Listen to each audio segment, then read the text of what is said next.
Football মাঠের অধিনায়ক এবার পর্দার নায়ক। বাংলাদেশ দলের অধিনায়ক জামাল ভুঁইয়াকে এবার আর শুধু মাঠে নয়, দেখা যাবে অভিনয়ের পর্দায়। হ্যাঁ, ফুটবল ছেড়ে নয়, ফুটবলের পাশাপাশি এবার অভিনয় অভিষেক হচ্ছে তার। দীর্ঘদিন ধরে দেশের ফুটবল প্রেমীরা জামাল ভুঁইয়াকে দেখেছেন মাঠের নেতৃত্ব দিতে, কঠিন ম্যাচে দলকে সামলাতে এবং দেশের জন্য লড়াই করতে। কিন্তু এবার তিনি হাজির হচ্ছেন একেবারে নতুন পরিচয়। বাংলাদেশ জাতীয় দলের অধিনায়ক জামাল ভুঁইয়া প্রথমবারের মতো অভিনয় করছেন একটি ওয়েব সিরিজে। ব্রাজিন্টিনা নামের এই সিরিজটি নির্মিত হচ্ছে 2026 ফুটবল বিশ্বকে কেন্দ্র করে।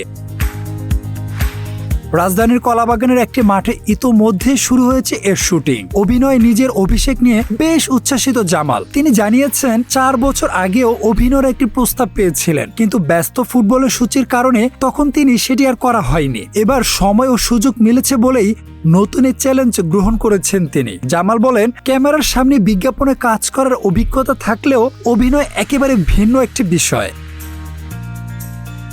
তাই পেশাদার শিল্পীদের সঙ্গে কাজ করতে গিয়ে প্রতিদিনই নতুন কিছু শিখছেন তিনি। এই সিরিজে জামালের বিপরীতে অভিনয় করছেন জনপ্রিয় অভিনেত্রী তাস্তবা তিশা। এছাড়াও গুরুত্বপূর্ণ চরিত্রে রয়েছেন আরও বেশ কয়েকজন পরিচিত মুখ। সবকিছু ঠিক থাকলে আগামী 30 জুন একটি ওটিটি প্ল্যাটফর্মে মুক্তি পাবে 8 পর্বের এই ওয়েব সিরিজটি। মাহাদি হাসান, নিউজ ফ্ল্যাশ 721।